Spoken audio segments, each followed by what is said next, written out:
We can move further along to another case that was held in April of 1644. Troubridge, right here. Very good. Okay. For as much as the whole estate of Thomas Troubridge of New Haven is to be sequestered for the payment of his debts, he absenting himself and taking no course concerning the same, and his family to be dissolved. Wow. One of the first true supermodels, Cindy Crawford transformed the image of fashion models from mannequins to superstars. Discovered in her small Illinois hometown at the age of 17, Cindy's career quickly soared, making her the highest paid model in the world. She's graced the covers of more than 400 magazines, walked the runways for designers from Chanel to Ralph Lauren, and been at the helm of several successful beauty and design brands.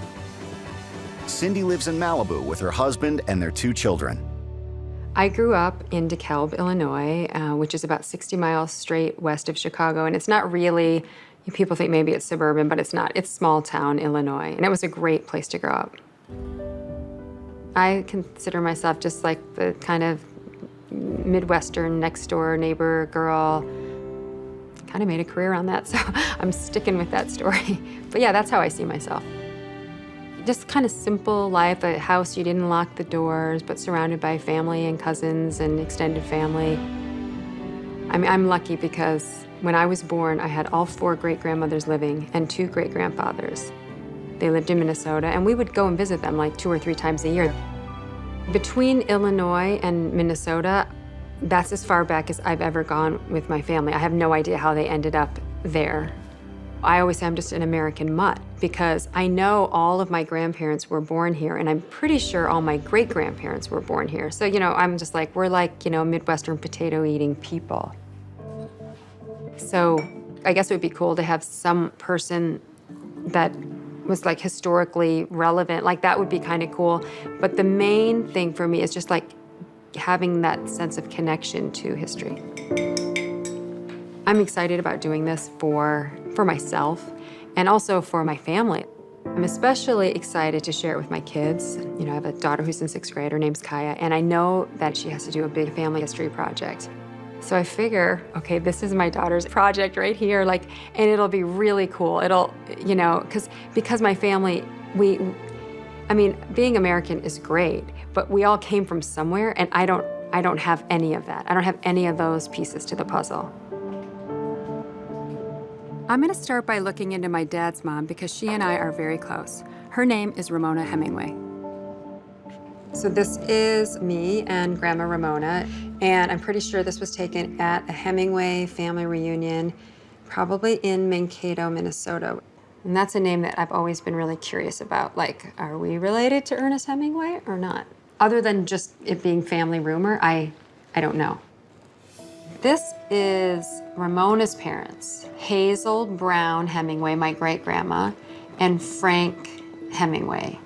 I knew both of them very well. We would go up there every summer when I was a kid. And Frank was a popcorn farmer, and all he wanted was one son, because all farmers want sons, yet he had 8 daughters. Now, this picture is Frank's parents, my great-great-grandparents, Grandpa Lou, and they called Grandma Lou too, but I'm sure they both weren't named Lou. But I never knew him, and I don't know anything about him. So I guess that's where I'm gonna start my search. And so I am going to search Ancestry.com for Lou, assuming that that's Lewis, a short name for Lewis, L-U-I-S. It's Hemingway, my great-great-grandpa, Minnesota, and I'm gonna search. Okay, so I have a lot of Lewis Hemingways. So then I'm gonna click on Vernon, Blue Earth, Minnesota. That's right near where my great-grandparents lived. Let's see what it says. It says 1880. Okay, Lewis Hemingway. He was 13 when this census was taken. He was born in Minnesota. His father's name was Frank. So it looks like I found the correct Lewis Hemingway. It makes sense that he would have named his son after his father. So that Frank Hemingway would be my great-great-great-grandfather. His father was from New Hampshire. Wow, I had no idea. As far as I knew, everybody on my dad's side was Minnesota. So the next step would be to look up this other Frank Hemingway in New England and seeing where that leads me. And I don't know if that will be closer or further away from my fantasy of being related to Ernest Hemingway. I've got my first clue about my family's origins before they arrived in the Midwest. My great-great-great-grandfather, Frank Hemingway, was actually born in New Hampshire in the 1800s. So I'm headed to the New England Historic Genealogical Society in Boston.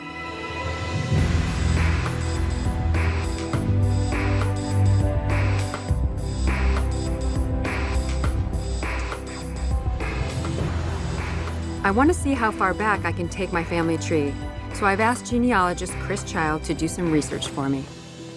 I thought that this was a good place to start to try to figure out where Frank Hemingway came from, and is there any connection to Ernest Hemingway? Well, I took the research from Frank Hemingway, and I was able to trace the Hemingway family back beyond him. And I have some good news. You do have a distant connection to the writer Ernest Hemingway. That's really cool. Your grandmother, Ramona Hemingway, is an 8th cousin to Ernest Hemingway. That is amazing, and I don't know if she really knows that. I can't wait to tell her. And then to you, we're going 2 generations down, so we are twice removed. So 8 cousins twice removed. Yes. Awesome. In the course of researching this family, I was actually able to find another one of your ancestors that was even more impressive. Oh, really? And Okay. that's this Troubridge family. So you can see here where I'm showing the line from Frank Hemingway to Ebenezer Hemingway. So this is 5 times great-grandfather named Ebenezer Hemingway. Okay. And his wife is Ruth Gates. All right. And she's the daughter of Amos Gates and Mary Troubridge. Okay. And what's the deal with the Troubridges? It's her who we're following back. And Okay. so she's born 1728. And then we go back to her father, John, grandfather, Thomas, great-grandfather, James, and great-great-grandfather, Thomas. Oh, and this goes back to England. Yes. Wow, my 10 times great-grandfather. This is the first relative that I found that wasn't born in the United States. Yes. So Thomas is the one who made the big voyage. That's really cool. So it's actually a very well-known family, and this is one genealogy that we have here in our library. If you want Wait, this whole book is just about Troubridge? Just Troubridge. Wow. Cindy Crawford is in Boston, Massachusetts, where she just discovered a book that could tell her when and why her 10 times great-grandfather, Thomas Troubridge, came to the American colonies from England. So this is Thomas Troubridge. The first of his family to come to America was the son of John Troubridge, a wealthy merchant and prominent citizen of Taunton, Somersetshire. His father had long been identified with the woolen trade in Taunton, and it was natural that the son, when he grew up, should turn his attention to some branch of that industry. So I see then in 1627, Thomas married a woman named Elizabeth, and while they were still in England, they had 4 children. The youngest was born in 1633. So from looking at this genealogy book and this chart, and that's where my 9 times great-grandfather, James Troubridge, shows up, born in Dorchester, Massachusetts in 1636, right? Yes. So this is a child that was born to them after they moved to the New World. Yes. Between 1633 and 1636. That's when they made the move. Yes. So give me like historical background, what's going on, and also like in comparison to the Mayflower and all of that, like where are we in time? Sure. So this is the period known as the Great Migration. Okay. And they're coming primarily for religious reasons. There's a whole lot of social and political upheaval going on. In 1620, the Mayflower set sail from England to the American colonies, sparking a 20-year movement of some 20,000 Puritans, including the Troubridge family, called the Great Migration. Many Puritans were fleeing religious persecution, including imprisonment and torture, sanctioned by King Charles I. Disgusted with their monarch and the Church of England, idealistic reformers like Thomas Troubridge left England in hopes of finding a fresh start in the colonies. So they were coming mostly for religious freedom and opportunity? Yes, the Puritan ideal is to come here sort of to escape religious persecution, but Right. also to establish their idea of what they consider to be a more purer church. So they were in Massachusetts Bay in 1636. This is the only record I was able to find at this point. I looked at a number of records from some of the other colonial New England settlements, and I was able to find this history, the New Haven colony. The New Haven colony. If you want to read there. Quickly grasping the vision of a kingdom of Christ on the shores of Long Island Sound, a colony settled by kindred souls. In the Bay Colony, pressure of population was beginning to be felt, meaning The Boston area, Massachusetts just Bay. too populated. It's getting too populated, but also there's dissensions. There's differing opinions about the church. So there was a group that settled in New Haven that said that the church was not strict enough. So this is the group that wanted to be more strict? Yes. Like So- more Puritan values or, yeah, okay. Among those who undertook either to advance to the frontier with the original company or to follow soon after were Thomas Jeffrey, Thomas William Preston, hey, there it is, Thomas Troubridge. Wow, it's so fascinating. Moving from England to the wilderness, Yes. really, to set up this ideal religious community, right? Like a kind of utopia for Puritans. I mean, was that, Yes, all of these indications yes. would indicate he was a committed Puritan. would this be like Quaker or? It's primarily congregational. It's funny because my family, like the church that I grew up going to was Congregationalist. Kept the same religion all those generations. Isn't that amazing? I mean, religion has always been an important part, especially of like the Hemingway family. I remember staying with my great-grandparents, and I mean, everyone went to church Sunday morning. The church was really central to how they defined themselves as a family. It seems like in some ways that those Troubridge Puritan values really trickled down all the way to my great-grandparents. That's pretty incredible to go back that far on my first day really doing this. But where do I go next? The Connecticut State Library is a great place to do research on the New Haven colony. They have a lot of original records. Okay, great. That will be my next step then. Amazing. Thank you so much. Oh, you're welcome. I knew my family were not Native American, so I knew we got over here somehow, but I never really looked that far back.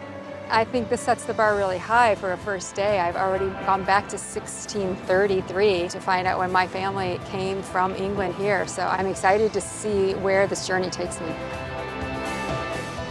So now I'm heading to Hartford, Connecticut.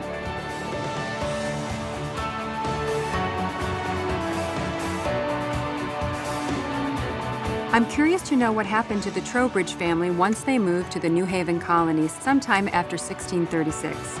So I've asked historian Judy Schiff to pull any records she could find on the family.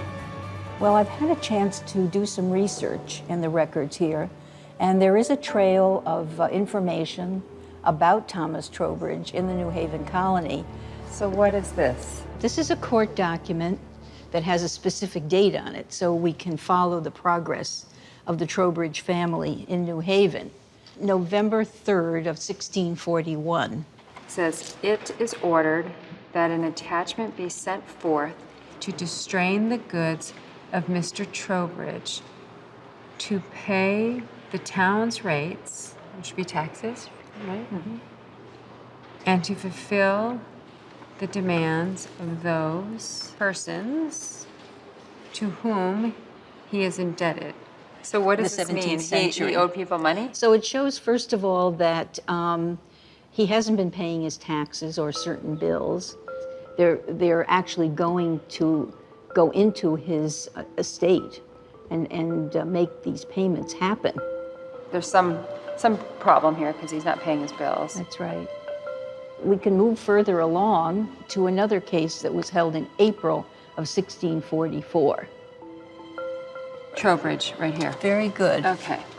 For as much as the whole estate of Thomas Troubridge of New Haven is to be sequestered for the payment of his debts, he absenting himself and taking no course concerning the same, and his family to be dissolved, Wow. Cindy Crawford is at the Connecticut State Library, where she has just learned that by 1644, her 10 times great-grandfather, Thomas Troubridge, disappeared from his family in the New Haven colony. Sergeant Jeffrey and his wife being willing to take the children of the said Thomas Troubridge, provided that in case their father shall come over, ooh, that's kind of a clue, right? That then he will refer himself to the court to judge and determine what is equal for him to have for the keeping of them. So the court took it upon themselves to place the children with like a foster family. Exactly. But what about his wife? Mysteriously, there's no record of Mrs. Trowbridge.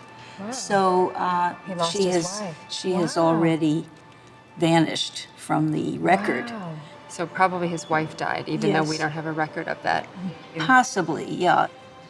And as far as you found in the New Haven documents, he never returned. No. We felt that it was pretty early on, probably, that Thomas Trowbridge leaves New Haven. Okay. And sure enough, we found a very interesting document. In this area, you'll see Thomas Trowbridge, Yeah, I see Troubridge right here. right? And this is weddings. That's right. Thomas Troubridge married Frances Shattuck. So this wedding actually took place in 1641. But where? The same area that he came from. So he left his children in New Haven and went back to Taunton to find a wife. Would it have been that difficult to find a wife in New Haven? Yes, because each of these households had come over together. And presumably, any of the single women, very often they were elderly, a grandmother or great-grandmother, or a servant of a certain category that would not maybe be suitable. So he went back to England, ditched his kids. And as far as we know, there's no records of him ever coming back. No. But there is records of the Troubridge family staying in New Haven. So it seems that the children stayed. As far as we know, I think to find out more, you're going to have to go to some sources in England. Okay, that'll be my next stop then. When I first started looking at the documents today, and most of the time Thomas Trowbridge's name appeared, it was because he owed money. So at first I'm thinking like deadbeat dad or something like that. That didn't make me go, I really want to get to know this guy. Maybe there's something else going on. There must be a reason, good or bad, we don't know yet. But it doesn't really fit his pattern. He came to New Haven and he moved his whole family there. So that doesn't seem like a thing that someone would do if their intention was just to abandon them there. I'm sure losing his wife could have, some people go crazy when something like that happens. I don't know. All I know is that he did go back to England, and that's what I want to figure out. What happened from there?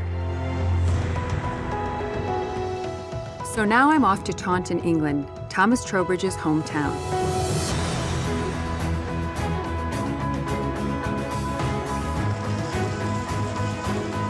I'm meeting historian Susan Hardman Moore at the Somerset Heritage Center.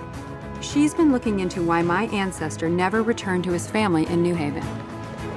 I found out that my 10 times great-grandfather, Thomas Troubridge, moved to the New Haven colony, but it looks like his wife died and he came back to England to get a new wife. But it doesn't look like he ever went back to New Haven. Thinking generally about the period, it wasn't that unusual for people to come back from New England, either temporarily or for good. Okay. There was a lot of tension in England at that time with King Charles I. He ruled for 11 years without a parliament, but in 1640 he had to call parliament because he needed money. He was at war with the Scots. And so news that Charles had called a parliament would have come over to New England. Take several months to get there, of course, but we do see in 1640-41, just at the time when Thomas Trowbridge comes back, a great sort of surge of people coming home because all kinds of new possibilities seem to be opening up. Okay, so what have you found? So let me show you what I found. Oh, this is a white glove. It's a white glove activity, Okay. yes. You need to put these on. Thank you. Yeah. Wow, isn't it amazing that the ink and the paper still stays? Wow. Just to explain what this document is, Okay. it's from the Taunton quarter session rolls. That's what the technical name for it. The quarter Okay. session is a local court. One of its roles was to award pensions to people who had been wounded in war. This document comes from October 1652. Does that say Taunton Borough? or Taunton Borough, yeah. something? Wow, I can only read about every third word. Oh, Troubridge right there. So I've not got a much transcript here. Okay. If that would help. Yes. Let me see, and then Take a maybe look I at can, that too. okay. These are to certify all whom it may concern that Richard Hillard of Taunton, during the several sieges thereof, was a faithful soldier under the command of Captain Thomas Troubridge. Okay, that's new information. In the regiment of Colonel Robert Blake. Wow, so he was a captain in what would he, in what? What was that considered? Well, it says in the document that he served under the command of Colonel Robert Blake, Right, and that places him in the parliamentary army. in the parliamentary Because this is army. written during the time of Oliver Cromwell when England was at war. And Taunton became a real centre of resistance to the king. We're talking about the English Civil War here. Wow, so he 1644, came back to fight. Cindy Crawford is in Taunton, England, where she's just discovered that her ancestor, Thomas Troubridge, was a captain in the Parliamentary Army during the English Civil War. So once he got back here, found the wife, he ended up staying. Well, that's right. I mean, when he first came back, the Civil War hadn't broken out. He got remarried in 1641. In 1642, the Civil War breaks out. In 1642, years of conflict in England erupted into civil war. Instead of fleeing from King Charles's religious oppression, as he had done back in the 1630s, this time, Thomas Troubridge chose to stay in England and fight. Troubridge joined the Parliamentary Army, of which Oliver Cromwell was a leader, hoping to defeat the king's royalist forces and finally put an end to what Troubridge saw as the rule of a brutal tyrant. Taunton was a real hotspot in the English Civil War, and so it was a real centre of resistance to the king's forces. And Troubridge would have been one of the key people in the castle, Right. defending the castle and the town and holding it for Parliament. So this petition says, showeth that your petitioner during the several sieges of Taunton was a faithful soldier under the command of Captain Thomas Troubridge. So this guy also was wounded in battle under Captain Thomas Troubridge, and he's petitioning also for a pension. Wow, seems like Thomas really looked out for the guys that fought under him. Right, yeah. Okay, wow. And this is signed Thomas Troubridge, Captain. And that would be his That's his signature. actual signature. Wow. It still seems a little bit strange to me that you could just leave your children in like the New World and come back to England. I admit it does seem strange to us now, but it wasn't actually that unusual for families to be divided by the Atlantic. Maybe Thomas Troubridge intended to come back temporarily, maybe send for the children to come over, but shipping was disrupted. The sending of letters was disrupted during the Civil War. Okay, so I'll give him a break. Right. So knowing that he stayed in England, what did Thomas do during the siege of Taunton? Well, I think it would be lovely for you to visit Taunton Castle and meet my fellow historian, Bernard Capp, who would be able to tell you all about the history of the battle that took place. So if you wanted to, you could go and take a look and actually see where Thomas Troubridge fought. Absolutely, that sounds amazing. Well, thank you so much. Oh, my pleasure. Usually when I travel, I do try to take in some cultural experience. And here, I get to do that, but add in with a direct connection to me. To think that my 10 times great-grandfather was here in Taunton fighting during the English Civil War. It just humanizes history.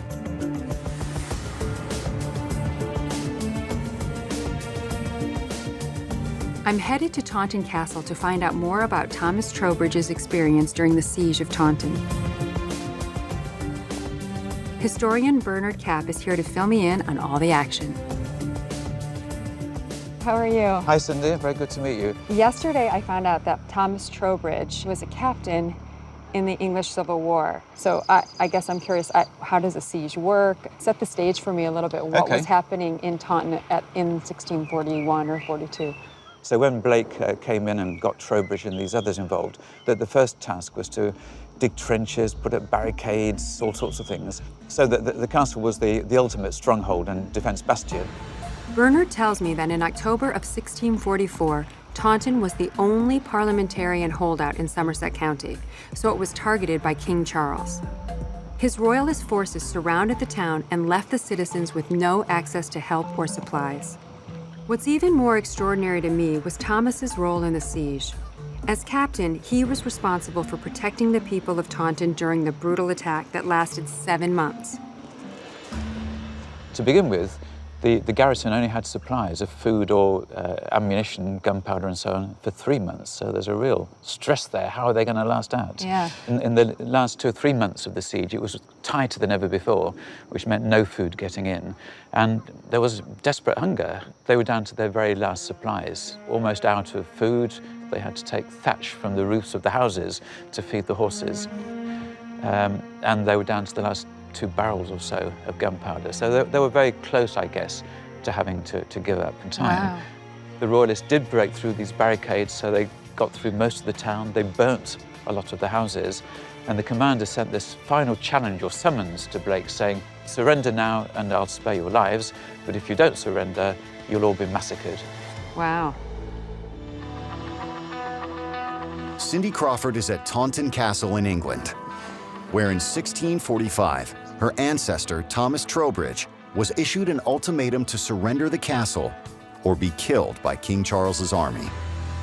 The siege was maintained over quite a long period, and the town is literally desolate and destroyed, and they're half-starved. But they held out, and in the nick of time, the Royalists have to withdraw to go and face Cromwell. So the siege is lifted, and the garrison, the people, survive. They managed to hold on. Yeah. But at great cost to the community, correct? It's a huge cost, yes. And we have an account from the force coming into the town. This is an extract from it. On the 12th, Colonel Weldon entered the town, the inhabitants being joyed beyond expression. I bet they were thrilled. The country people, to the number of about 1,000, came in from their hiding places in the woods, and with broad eyes of wonder gazed upon the works which had defended the place, and upon the soldiers who had defended the works, looking upon them as giants rather than men. So Thomas Troubridge would have been considered a giant by the country people who came in because he was one of the soldiers that defended them. He's one of the leading giants. Yeah. To me, it seems like Taunton was a very decisive victory in the English Civil War. Well, Taunton was just one action, one siege. The war still goes on. There are big battles to be fought, but Parliament is now on the upper hand. And a year later, in 1646, Parliament does finally come out on top. The war ends. The king has to surrender. What happens next? Troubridge stays in Taunton. Something like 2/3 of the houses we've just seen had been destroyed by fire or battered, and they would have to face the prospect of starting life all over again. One of the things that really made me feel proud yesterday was that after the war, he petitioned the court on behalf of the soldiers who were injured under his service in the war to help them get pensions, to help care for their family. Yeah. Clearly, he was an officer who cared about the men who'd been working with him, fighting for him. It just goes back to, like, that is innate in all of us, that we want to help people. Great. Thank you so much. It's been a pleasure. I think being here at Taunton Castle today helped me imagine what life was like for Thomas Troubridge. Things were hot and heavy here. It was not easy, and that he would have been in the thick of it. Thomas had already left his homeland to escape the oppression of King Charles, but when he had the opportunity to fight for his beliefs, he took it. It's an honor to be descended from such a brave and committed man. I'm definitely interested in looking even further back into the Troubridge family history, if that exists. I mean, we're already very far back, so I don't know if there's records beyond that, but that would be fascinating to me. It's incredible to follow my ancestry back to early 1600s England. But I want to see if I can go even further back, so I'm heading to London.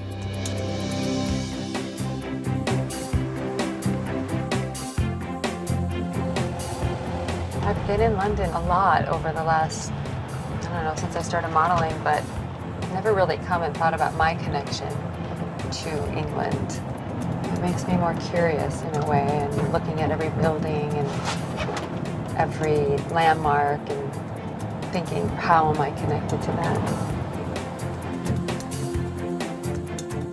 I'm meeting with genealogist Charles Mosley, who's been working on tracing my family beyond Thomas Troubridge.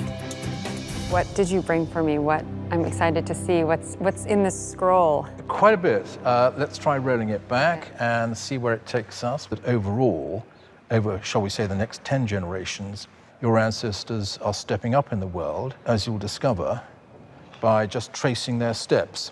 We have here Thomas Troubridge, the one that we've mentioned, son of John Troubridge. But John Troubridge marries a member of the Prowse family, the gentry, definite gentry status people, and one of them, William de Mohun himself, the second, in the first half of the 12th century, is created Earl of Somerset. This is unbelievable. Charles has been able to trace my family tree back more than 12 centuries. It takes me from England to continental Europe, where I have distinguished ancestors that include counts, dukes, and even a king of Italy. Not bad for a girl from the Midwest. So from Thomas Troubridge, 10 times great-grandfather, all the way up here to 28, 29, 30, 31, 32, 33, 34, 35, 36, 37, 38, And 39, then 40. we are getting back to something very august. Are you kidding me? Cindy Crawford is in London, where she is about to discover an unbelievable ancestral connection. Charlemagne, are you kidding me? No, not So the least. it's just- Would I dare? You are descended from European royalty, and quite a bit of royalty. That's amazing. And Charlemagne at the top. Charlemagne at the Incredible. top, as he deserves to be. Wow. This says Charlemagne was born on the 2nd of April in 748, Aachen, Germany. It's a long time ago. Wow. He is the first person since the Roman Empire to unify Europe, and that is why his name has such resonance today as the father of Europe. And indeed, he is the father of you, many times back, of course, 41 grandfather. times. I never would have imagined anything about, I'm from like Midwestern, farm people. So this is just incredible. Thank you There's so royal much. blood in the West, in the Midwest. It's certainly something to put in your dining room wall. I have to have very long. Well, you're going to have to very raise the high ceiling, but that's not a problem, is it? Off to Germany. Okay, and I look thank forward to you. seeing you. Bye. I already thought going back to Thomas Troubridge in the 1600s was, that was pretty impressive and pretty far back. And then we jumped almost 1,000 years to Charlemagne. It's way bigger and further back than I even would have dreamed. I really want to learn everything about Charlemagne. I was a good student, but some of that stuff you learn for the test and you forget. I mean, you listen differently when it's related to you, when you have like a personal connection to it. So just to give the historical context and just to learn a little bit about the man. I'm heading now to Aachen, Germany, where Charlemagne lived.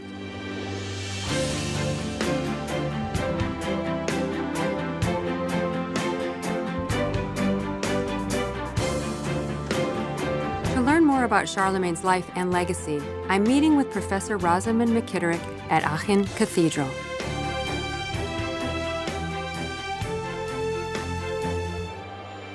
Charlemagne's father took over when he was about 3 years old as king. So this little boy of 3 was then brought up as a prince. As a prince, a king of what, though? King of Francia, and it was what we would think of as France, Okay. roughly speaking. So Charlemagne then inherited from his father, and what he decided to do, he started to expand the kingdom. So he went across the Alps, he conquered the Lombard kingdom and became king of the Lombards. He had expeditions to Spain. He conquered right down to the Pyrenees and even a bit beyond. So by the time we get to around 800, Charlemagne is now ruler of most of what we would call Western Europe. Wow. And what can you tell me about Charlemagne as, you know, the person? One of the famous poems by Alcuin, who was an Englishman from York at the court, describes all the girls, the daughters around the throne. Charlemagne was so fond of them, he wouldn't let them get married. His daughters. His daughters. But we do know that the girls were also as well educated as the sons. And he had 20 children altogether. From different women, I'm assuming. Different women. But there were So 20 children in all. 20 children altogether. And in fact, we do know of one person who wrote about him in great detail, which was a man called Einhard. And Einhard was actually at Charlemagne's court. And after he died, he wrote a biography of him. But have a look at this, because that's a description of what your super granddaddy looked like. Charles was large and strong. Charles, is that what they would have called him? Carolus Charles, yes. Huh. His height is well known to have been 7 times the length of his foot. That's a funny... Well, he was probably a very tall man. Okay. Yeah. The upper part of his head was round, his eyes very large and animated, nose a little long, hair fair, and face laughing and merry. Thus his appearance was always stately and dignified. His gait was firm, his whole carriage manly, and his voice clear, but not so strong as his size led one to expect. His health was excellent, except during the 4 years preceding his death, when he was subject to frequent fevers. Even in those years, he consulted rather his own inclinations than the advice of physicians, who were almost hateful to him because they wanted him to give up roast, to which he was accustomed, and to eat boiled meat instead. So they already knew that then, that was healthier. You know what's amazing about this is how personal it is. Yeah. How, like, you feel like you're getting to know the man, not this historical figure. Yes. And what did people think about him? You know, were people happy to be kind of united under Charlemagne? That's the part that makes him so different. He's not just a conqueror. Mm-hmm. He's not just somebody who bullies people or rules them even effectively, which is all, if you're ruling by justice, that's good. But he's also promoting culture and learning really fantastically. And a wonderful way that we know that peace is being retained throughout this vast area is we know about a lot of the palaces, but they weren't fortified. So it must have been peaceful. You haven't got great big fortresses set up everywhere. You have beautiful palaces. People come to them, assemblies are held. You can travel throughout the kingdom. So there's a great deal of effort to try and rule things, to control things, to make sure that the king is in touch. I mean, this space is so magnificent and beautiful. What is the relevance of being here for Charlemagne? This is his palace chapel. It's the place he wanted to express his commitment and achievement and his aims as a Christian ruler. Wow. It dates probably from around 796, with the marble, the arches, the glorious mosaics. You have to imagine that this is somewhere he was coming every day. He would come to Mass, and for the last part of his life, he lived here more or less all the time. I feel like, I have a more understanding about his legacy in terms of, the world, but instead of it just being a name, Charlemagne, that I have a connection to, I feel now that there's a connection to a person who was Charlemagne. So thank you very much. It's been a great pleasure, Cindy. Thank you.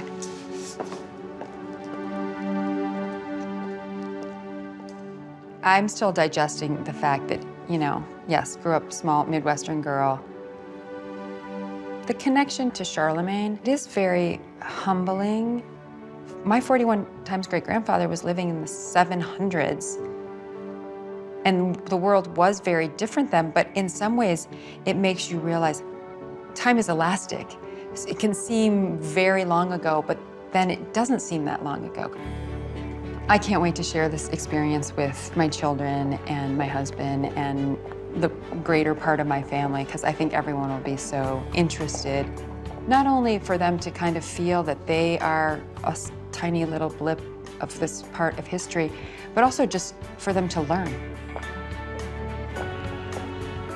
If you would have said, to try to connect myself to someone in history, I think the farthest back I would have even thought was like 1600s, where we had Thomas Troubridge. I wouldn't have even imagined that you could go farther than that. And we went almost another 1,000 years beyond that.